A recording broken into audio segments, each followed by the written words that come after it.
How to Catch a Clover Thief. How to Catch a Clover Thief by Elise Parsley. Narrated by Corey Burton. The stones were tall, the leaves were large. Roy couldn't believe his luck. All this clover patch needed were those sweet white blossoms, and then he could gobble up his favorite snack. They were nearly ready. He just needed to be patient.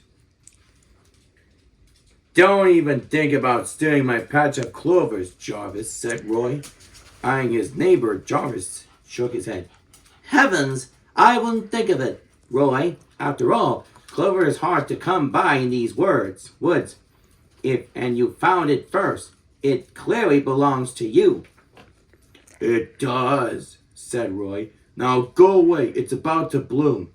Say, you know what you need, Roy, old buddy? Here, this cookbook will help you plan some new recipes while you wait for those delightful blossoms. Jarvis hopped up while Roy kept an eye on his clover and read the first recipe and the second recipe. The third recipe called for mulberries and mushrooms. When Roy returned for his foraging, this clover patch was smaller. The next day, Jarvis skipped into the clearing. What's the matter, Roy? Go away, Jarvis. My clover is ready to bloom, but there is a clover thief around here. So I've got to stand guard day and night. My, said Jarvis. You know what you're going to need, Roy? A proper campsite here. Here, this guidebook will give you all the tips and tricks. Roy resisted. But finally, he picked up the book and pitched a tent. He built a campfire. And by the time Roy finished carving a canoe, crash! His patch was even smaller. The next day, Jarvis peeking into the clearing. Go away, Jarvis, Roy yelled. I'm hungry now, man. I've been staying awake guarding this patch day and night, and that's all I will do until I get my clover blossoms. Roy, said Jarvis, do you know what you need? Let me guess. Another book? No, Jarvis giggled. Company.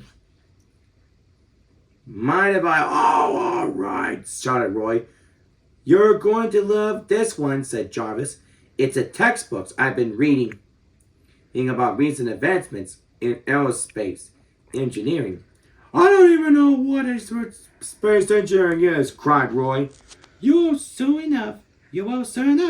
Listen to this. And Roy listened for a while. Then it was nothing but orbital inclination and nose cones. But Roy wrote,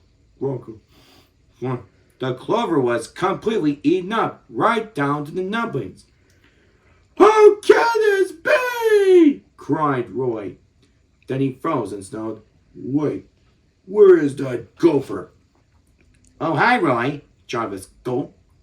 Did I hear that you love clover is completely gone? That's terrible. Sheesh. And after all, you've done it protected, so what are you going to do? Jarvis, said Roy. I think you know exactly what I'm going to do. I'm going to get a book, Jarvis squeaked. Oh, thank goodness. Of course, a book. The perfect way to pass the time. While your clover grows back. Off you go, Roy.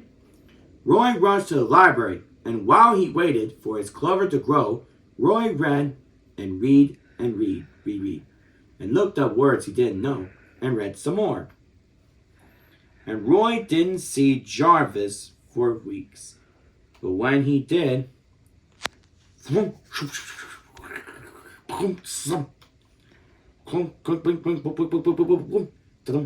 Roy was ready.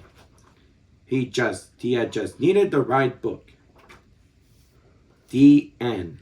And this is Craig A. Vaver saying, keep on having a great day, and we'll see you real soon.